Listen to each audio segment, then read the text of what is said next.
Nous devons ensemble avoir conscience que nul autre que nous-mêmes ne viendra sauver notre nation et que cela exige de chacun de nous une mobilisation tous azimuts.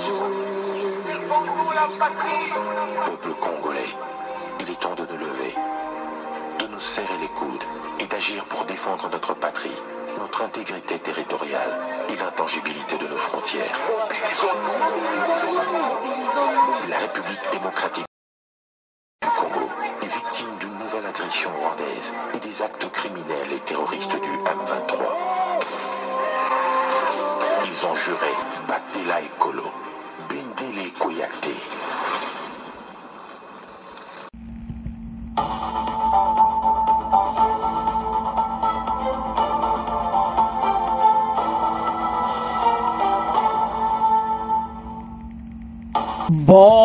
Bonsoir, bonsoir, bonjour. C'est Congo News 24. Bande Konanga, comme toujours avant de commencer notre émission, nous disons merci à Dieu.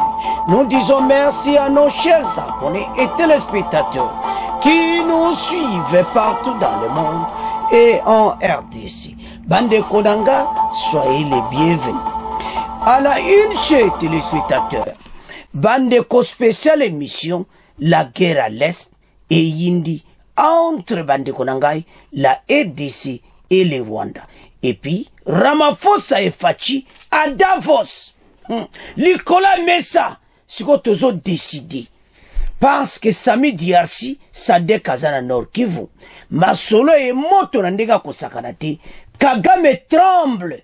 Et puis, Boyoka émission Oyo. Reportage total. Oezole kana est, tous à la connaître. Banamboka, oeza spéciale émission à l'est de la RDC. Boko yoka bande koba français basali reportage mobimba. Alors, selon reportage na bango, bazolo ba clairement été, guerre à l'est et tomboki nandenga kosakanate sa fait rage. Et vraiment c'est vrai. Phare de ça l'axi ba onke tozali. Bandeko, Kagame a un problème pour le moment. Parce que bah lobi soit zuka moi village mo ba yena pancarte de zui même un petit village alors ndebo so ka tozo na point Minova parce que ba du soli na Bweremana bokoyoka ba expliquer ngo très bien ba s'infiltrer na Bweremana o ezali occupation ya FARDC ba kei ba zui Minova ba kodja na kati ya population soto sali guerre batu bakokufa mais tozonga na réalité oezo le kanatera bande ko wazalendo azo komisa bango liboma mbaba Rwanda ba komi troublé bazana ba soda mingiti mais bazo récupérer ba petit village wana so ba récupérer ba petit village wana le wazalendo ba yeba boteli mwa mboka muke wana bango sikoyo bazo obligé banduka sur donc baza ko perdre baza ko récupérer. Donc, Kagame a yé motezo chauffé. Parce qu'ils ont récupéré plusieurs villages. Mais en vrai dire, à part Kiwanza, à part Bunagana, à part Netozolo Masisi centre place wana, nandenge ayaki, oh, toi n'est pas village. Rubaya même, au sota Rubaya. Et ça, place ba minéré. Ba place au ba zui. Et ça, ba petit village. Ba français, ba expliquant très bien. C'est-à-dire, ba comment la position même, yaki. Soka ba zui mboka na le bati libaya. Donc, guerre des médias, ezo salam. Bisope, to tomboki na guerre des médias. Boko yo kama kamweza minenao. Alors, la situation to zalango, eza benemi a Congo. O bazana katia RDC ba Rwandais oyo biso ba komati ba konzi na mboka na biso bazo coopérer na batu wana.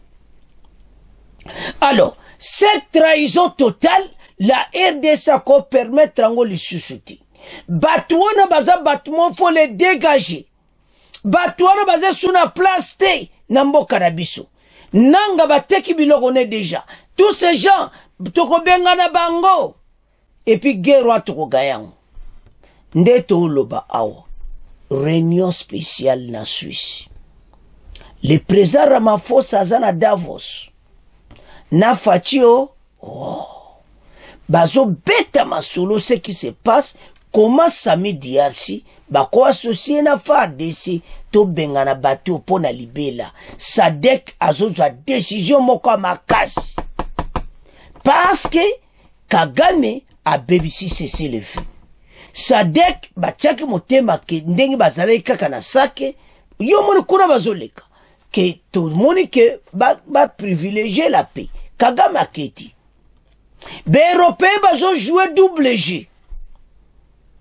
Osomona. Alors, les Européens et les Américains doivent comprendre dango et comme makambo bisoto zwa makambo ame. Fachi a dû makambo na ya ame. Le FARDC a dû makambo ame. Yambisa bango biloko to le kanzela. Match za mobulu. FARDC a telemi na ndenge mukiti.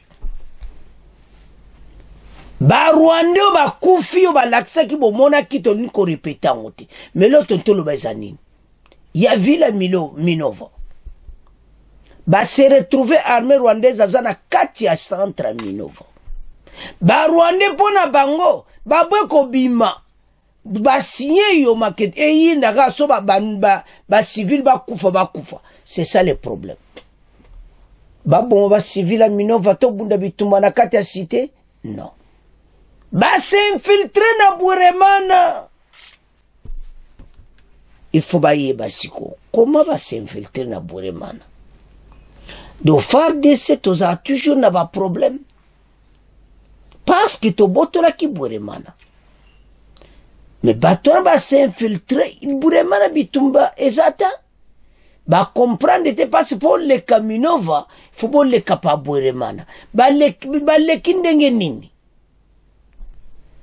Question je se posée, je crois bien la réponse déjà. L'armée balamuka, bandoka Congo basilité, il y a quelques Rwandais na katia FARDC, baleki Bweremana ndenge nini baleki na Minova, infiltration.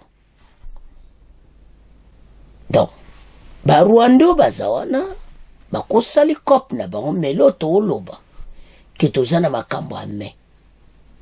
Je vous assure, 90% ya Kivu, Nord Kivu, tous ont maintenir contrôle. Ba mboko ba bazui, bazo kokate. Parce une fois FARDC sa zongi na mboka na koboto lango, bango doza lokola to penga onini. Donc on dit lisano moko boy. FARDC ye abotoli yango, bango basengi soki 3 combien de mille de soldats ba yel suko ya Hollanda wana ba récupérer. Donc passe bazana ba soldati. Alors, menezo senga FARDC stratégie moko ya ko lancer bela ba soda ko récupérer ba place wana oyo bango baza déjà liboso. Passe baza ko contrôler ngoti. C'est tellement vaste. C'est pour cela et comme étant oyo toujours récupérer le territoire. Alors, le président de la République est à Davos, Bazo Sololana Ramaphosa. Qu'est-ce qu'on peut faire pour tout Djabatoyo, tout Bengana Bango Libanda, Bakite RDC? Kagame a violé la loi internationale, dont la capacité à combattre l'armée sud-africaine, de combattre, comme Makamou Sukutu, sa dictée, Facha négocier directement en Afrique du Sud. Et comme étant oyo Sadek azali, mais comme étant to signé accord moi makasi Afrique du Sud ba yela biso combien de soldats bibundela makasi kutu ala besoin da bibundeli penza oya moto Afrique du Sud anango to zwa to beta batu yango nde masolo to beta lelo na direct ya Davos masolo wana ezake Kagame akoma na kaka to bengana ye na mboka na biso. Chers téléspectateurs, tant oyo sous ta kozelate et ata to kotikela Kagame tante asakani mingi asali oyo wana me FARDC salobi c'est le faisait souti yama kamto za koloba tala ba américain tala ba koti na kati ya kazi ba koti mokila match baby bakoloba nini pa ya fachi Baza koyebisa Facino accepter cesser les faits. Bakokeli sumu sikate baosuka kawana. Mais bazokende. To perdre ba territoire. Le cola cesser les faits. Bamindere oyo bakomi na problème. Le président Fachi achaki bango en épreuve. Mena bali suli kama koloba na bisoti. C'est terroriste. Toko benga na bango. Tala mokota mboka soka lobia. Ke toko signer loko te bo banga te. Bakotika la kokoma na Goma te. Bango mo B23 ba yebi. D'abord toko tiela bino ba kwa ko gérer ba territoire ba ba juiti. Ba waza l'air nyoso incursion. Muntu azate. Tala ba waza bazotia ba mutu pasi. Basi bakoti wazalendo basi bakoti bajuba plan bajuba minduki na bangale embuscade bakei ba wazalendo ba yosala bango boyi bazana problème sérieux bokoyokawa bazo reporter que bazé suna bazo koka ko gérer ba territoire occupé parce à chaque fois ba wazalendo bazo ba incursion bakoti babimi bakoti do bazana problème sérieux Kagame mutezo chauffé bamba zo kansa to boko juba territoire boko sal boko kelo koti et maintenant situation to zana to za la clair kembena fa desi a signé yoma o boyo kala guerre boyo kamina to yo capacité ya armée na biso ce qui s'était passé au Minova eza likamwone fo batala bande ko baleki na Minova bazena nzela mususuti baleki ndenge nini mais baleki boueremana je m'excuse totalement la situation est à peine très compliquée. Le combat continue de faire rage dans la région du sud après Toyana Ramaphosa.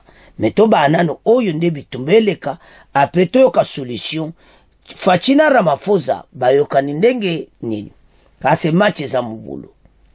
Alors le FARDC affirme contenir l'ennemi dans les zones de Lubero, Sake et Nirangongo tout en reconnaissant des percées bolanda très bien à Boueremana au nord Kivu et Minova Sud Kivu. En effet poursuit les sites congolais expliquer en haut. L'armée congolaise reconnaît que les rebelles du RDF M23, appuyés par l'armée rwandaise, ont réussi à s'infiltrer dans Boueremana et à prendre le contrôle de la cité de Minova, une entité stratégique. Et lorsque Zopesa Bienti, ndenge ba dusoli na Boueremana. Et ça les propriétés. C'est désormais la guerre à outrance entre la RDC pointe et le Rwanda pointe les sites Afrique-Caribien. À l'absence de toute perspective diplomatique et d'accord entre la RDC et le Rwanda, après l'échec de pourparlers de Luanda, les M23 RDF, les autorités congolaises ont décidé de privilégier la solution militaire. Kinshasa refusa toute négociation directe avec les M23 et Kigali conditionna désormais son retrait à un dialogue entre le gouvernement congolais et la rébellion, faisant par la même occasion violer en éclat un cessez-le-feu qui n'a jamais, qui n'a jamais été respecté. Pas ce ba viola kaka yango, mais batia ko respecter yango te. Au moins solution plateau zanango. Ezo sala mawa banamboka. Alors, malgré les récents succès militaires de FARDC, les rapports de force ne s'est pas vraiment inversé sur le terrain. Relève Afrique-Caribien sans un retrait de forces rwandaises qui, selon les derniers rapports de l'ONU, apporte un soutien militaire décisif à hommes et à armes sophistiquées. On ne voit pas comment l'armée congolaise peut venir à bout des rébellions. Tokosala, du côté des M23, ont également l'impression que les rebelles ne sont plus vraiment en mesure de conquérir les nouveaux territoires sans fragiliser les zones déjà sous contrôle. Bomoni place au bakominango, bandeko du côté du RDF bakwa suko jwa territoire à sikate sans que ba privilégier ba territoire wana liboso pase wazalendo azo sala bango mutu pasi incursion Kagame maili sili alors tola anande bitumbezo leka bongo après toya na Ramaphosa na Faci ba décision ni bazui. Bonjour Frédéric Couteau. Bonjour Andréane, bonjour à tous. À la une de la presse africaine, la guerre dans l'est de la RDC, sur le terrain et dans les médias. Oui, les combats continuent de faire rage dans les régions du sud et du nord Kivu. Les FARDC, les forces armées de la République démocratique du Congo, affirment contenir l'ennemi, précise Actualité CD, dans les zones de Lubero, Sake et Nyiragongo, tout en reconnaissant des percées à Bweremena dans le nord Kivu et à Minova dans le sud Kivu. Et en effet, poursuit le site congolais, l'armée congolaise reconnaît que les rebelles du M23, appuyés par l'armée rwandaise, ont réussi à s'infiltrer dans Bweremana et à prendre le contrôle de la cité de Minova, une entité stratégique. L'occupation de cette ville a provoqué une hausse des prix des produits de première nécessité et a amplifié une crise humanitaire déjà critique, relève encore Actualité CD. Des milliers de déplacés originaires de Massissi et de Rutshuru ont fui à nouveau, s'ajoutant aux quelques 700 000 personnes déjà enregistrées dans le groupement de Bouzi. D'après une source humanitaire citée par le site congolais, la famine risque de toucher un grand nombre de personnes. Les familles de déplacés et celles d'accueil se dirigent désormais vers Goma dans des conditions précaires. C'est désormais la guerre à outrance dans l'est de la RDC, pointe le site Afrique Arabia. En l'absence de toute perspective diplomatique et d'accord entre la RDC et le Rwanda, après l'échec des pourparlers du Luanda, le M23 et les autorités congolaises ont décidé en effet de privilégier la solution militaire. Kinshasa refusant toute négociation directe avec le M23 et Kigali conditionnant désormais son retrait à un dialogue entre le gouvernement congolais et la rébellion, faisant par la même occasion voler en éclats un cessez-le-feu qui n'a jamais vraiment été respecté. Malgré les récents succès militaires des FARDC, le rapport de force ne s'est pas vraiment inversé sur le terrain, relève encore Afrique Arabia, sans un retrait des forces rwandaises qui, selon le dernier rapport de l'ONU, apportent un soutien militaire décisif en hommes et en armes sophistiquées. On ne voit pas comment l'armée congolaise pourrait venir à bout de la rébellion. Du côté du M23, on a également l'impression que les rebelles ne sont plus vraiment en mesure de conquérir de nouveaux territoires sans fragiliser les zones déjà sous leur contrôle. Et cette guerre à outrance sur le terrain se double désormais d'une guerre des mots. C'est ce que relève Jeune Afrique. Les gouvernements de Kinshasa et de Kigali s'affrontent aussi par médias interposés à mesure que le conflit s'intensifie. Les insultes fusent de chaque côté de la frontière. Le langage a abandonné la diplomatie. Et en effet, d'un côté, le président rwandais Paul Kagame qui traite d'idiots les chefs militaires congolais, de l'autre, les autorités de Kinshasa qui qualifient le président rwandais d'élu de la terreur et qui le comparent à Joseph Goebbels, le ministre de la propagande sous Hitler. De plus, souligne Jeune Afrique, la guerre de communication complique le travail des journalistes. Il faut éviter de se fier uniquement aux deux camps, met en garde Claude Sengenia, vice-président de l'Union nationale de la presse congolaise à Butembo, dans l'Est. Quand les combattants du M23 prennent une localité, par exemple, ils se précipitent vers une pancarte qui mentionne son nom pour tourner une vidéo et la diffuser, mais quand on passe un coup de téléphone, on se rend compte qu'ils ont juste occupé un petit bout du village, relève-t-il. Et l'armée congolaise n'est pas en reste, pointe encore Jeune Afrique, l'armée congolaise qui diffuse des images de soldats morts présentés comme rwandais afin de signifier sa supériorité. Bref, chaque partie tente d'imposer son récit aussi par le biais d'Internet et des réseaux sociaux avec des influenceurs dans les deux camps. Oui, récemment, relève le site panafricain, la chaîne de télévision qatari Al Jazeera a été suspendue pour 90 jours par les autorités congolaises. Al Jazeera qui avait diffusé une interview du chef politique du M23, Bertrand Bissimois, une interview réalisée par Bojana Koulibaly qui se présente comme chercheuse mais qui est accusée par Kinshasa d'être une influenceuse pro-rwandaise. D'ailleurs, précise Jeune Afrique, les autorités congolaises ont lancé un avertissement aux médias qui seraient perçus comme complaisants à l'égard du M23. Les autorités congolaises qui durcissent leur position sur le front médiatique tout en assurant respecter la liberté de la presse. Frédéric Couteau. Bandeko tolandi biso nyonso. La revue de la presse française bameko rapporté bitumba na Est. Nous savons très bien la guerre fait rage, et ça clair. Makamba lebe agnon c'est sa vérité. Il n'y a rien à commenter. Ba français ba reporter en trending izali. Situation oya biso à Est, et je senga un examen sérieux. Parce que tozana biso na kobanga ti. Bako tika kozwa Goma te to yebisa bino ba Congolais nde bo Hollande. Ba ozwa Goma ti. Mais problème tozana ngweza que il faut ko benga na bateau le plus tôt possible. Ezata oyo penato benga na bango militairement. Ndenga bakufa kiwana bako kufa lisu ebele mbala oyo parce nazo comprendre que maintenant balingi ba bombarder ba missile sol air Kagame wa yena on territoire congolais au sens tant to bombarder ka ba missile sol air wana to bani ko bombarder bango na ba ville nyonso parce que to tangi wana l'armée rwandaise na invento ba kwa suko conquérir ba territoire a sikati sans privilégier ba territoire ba kangi liboso. C'est-à-dire, bah, un problème effectif, bah, un problème moko, il y a organisation na bango et comment mon boulot. Pourquoi? Les waza. Les waza de bazo sala bango dernier de mon boulot. Et mon bazo le kaka, kande bao le kaka na karo kaka pa embuscade. Donc baza ko tiela bango ba bon baza ko mon tala bajbana on a ba wazalendo baza très compliqué. Na kati ya zamba. Ba yebi samba mnyonso ba yebi place ke yo le kaboya le kana kurbirwana taka ko bimaka bozo kutana bomba ba waza bino tubo panzani donc baza ko silisa bango. Félicitons les wazalendo bazo sala grand boulot bazo signé d'incursion na place yo armée rwandaise a zuba mboka ba soke za mboka na biso toko ya ndenge to lingi ba yepe ba koti ba jubi o ba na posa nango ba bimipi et puis ba okeka o biloko na ba arme na bango biloko na bango donc baza na problème. Kagame et ses hommes bazo yebate quelque chose qu'on peut faire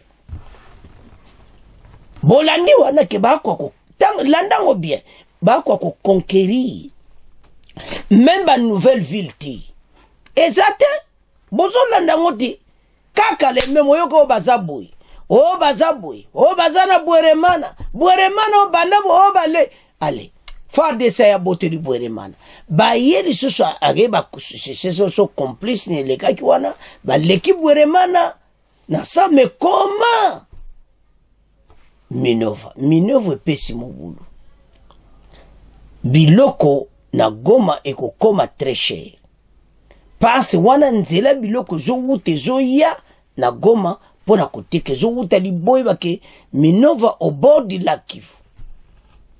Situation comme au boulot donc ils ont senga armée le plus tôt possible ya ko récupérer Minova.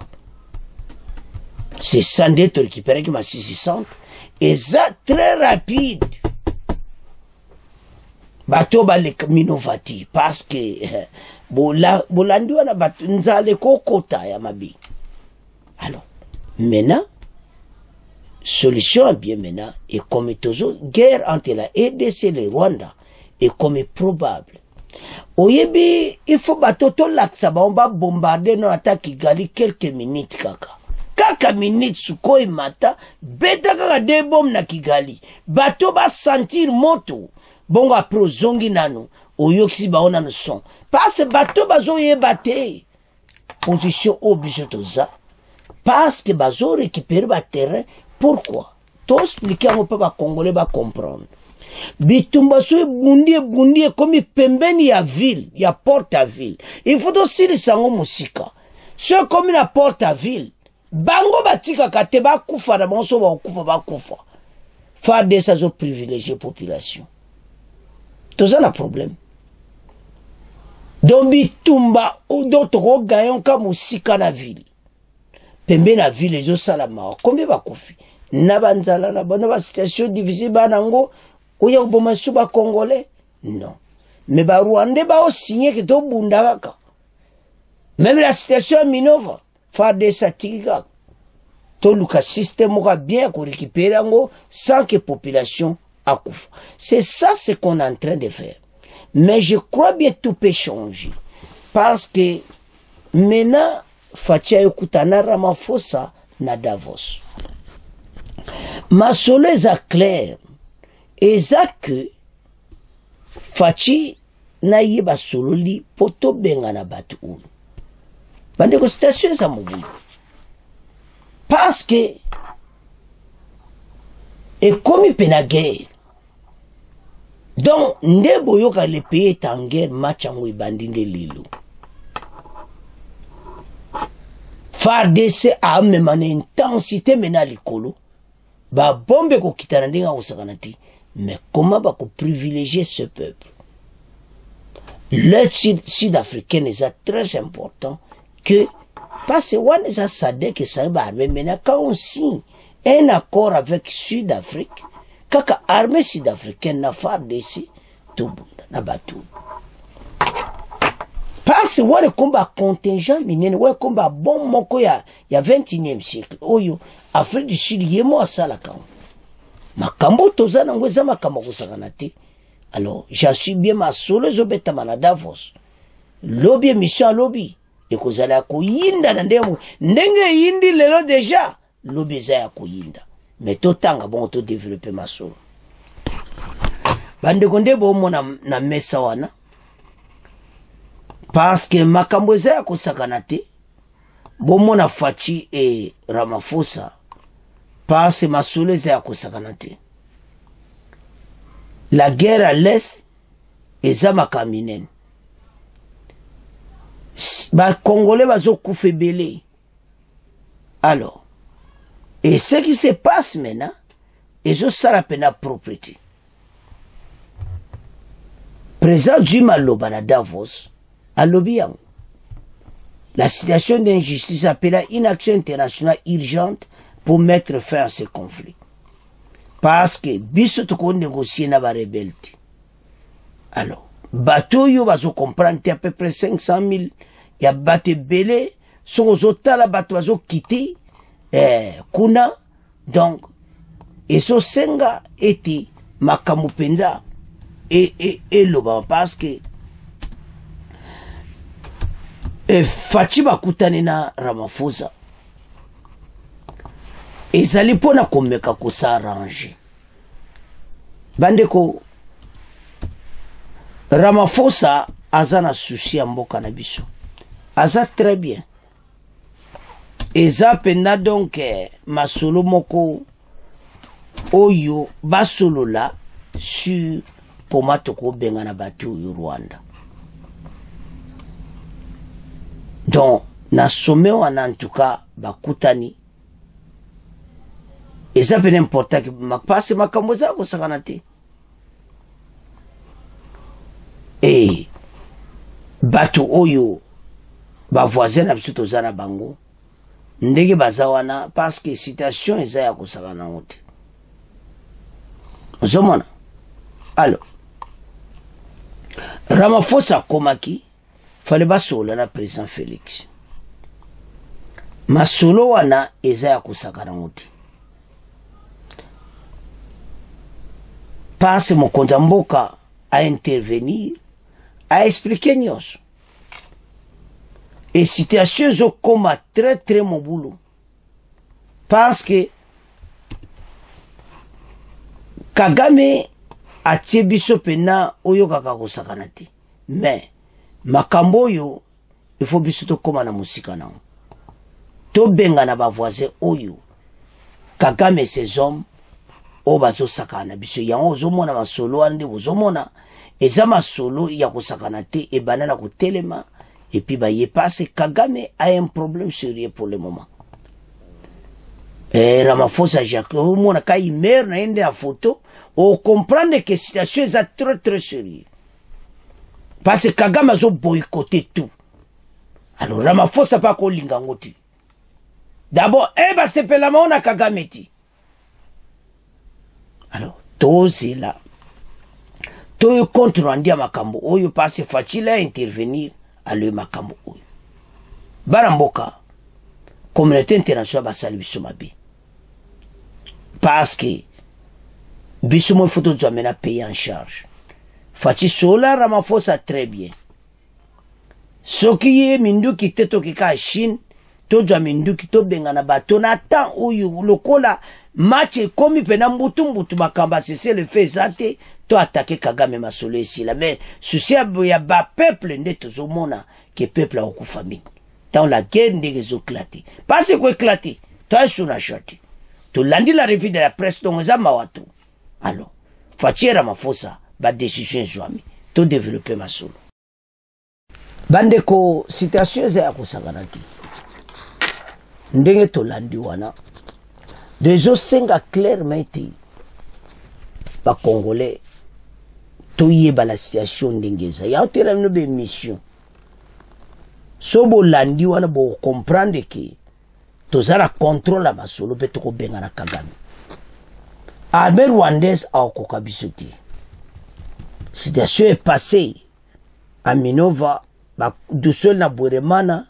baleka ki comment ça se ba investir ba loksa ngo enquête nango mais to bare bango la na be to bare bango partout ça que nyirango ngo tout kaka pona wese ya ba parvenir ko dusol wana mettre au bloquer bango Aminova ba osuka ka wana ba pa okenditi alors mawezake ba biloko yo kinzela ne oza bloquer lisusu parce biloko euta mais kota la Kivu biloko Minova ezokene Goma donc Goma est comme un problème très sérieux mais l'autre est ça va congolais que tozana contrôle la nyonso to keba na ba message à réseaux sociaux mutako sabino te que voilà parce le lo ba comme na Goma ba bazate ba otika pe ko komati tozo sango mbana mbala nous allons gagner cette guerre Fatia assure a ebisi bango ka kotia ko siente na ba terroriste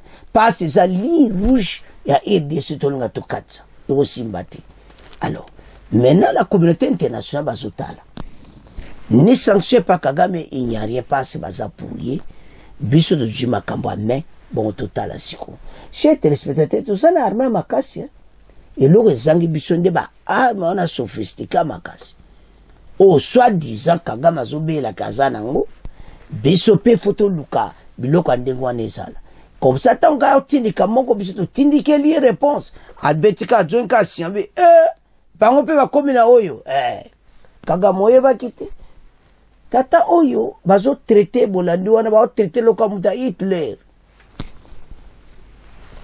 invasion oyo ou ba petit village azo tchaka ba pancarte du petit village et ça m'a kelé les pamba fa de ça zakuna te passe tout bon bango ebele ale ba de sol la Bweremana on a beaucoup tué bolanda qui l'information passe ba zana situation difficile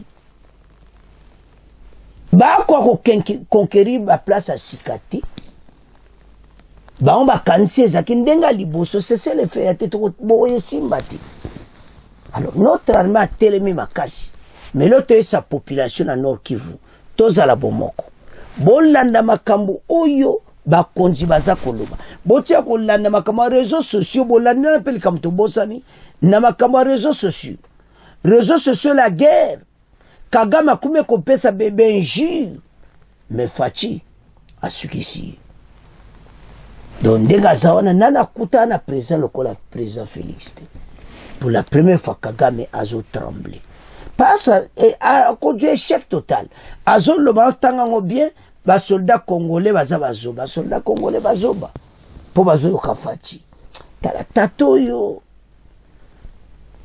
akanche za l'air wana yazo dominer l'air à Kabila o ezabana mboka bazo sommet de l'état boza sur la place ti et puis position to rejoint boko mona nde boko vivre bana mboka to telema pour l'intérêt de la nation tata o azana pouvoir te parabiso peut te dominer peut ko vivre alors bana mboka to landi mission boye ba été guerre bandi entre la RDC et le Rwanda et puis guerre ezo kende ti ko komela bango na Rwanda parce que ndenge masolonga na moni ndebo mo aka na photo na Ramaphosa na Fachi na Davos na Suisse masolo zo betama très sérieux comment ça médiarci to ko s'organiser ensemble pour la ko dégager batu oyo ko benga na bango bakende et puis to en finir na bango oyo bomoni wana oyo leki oyo yaki avancer tout wana bakufaki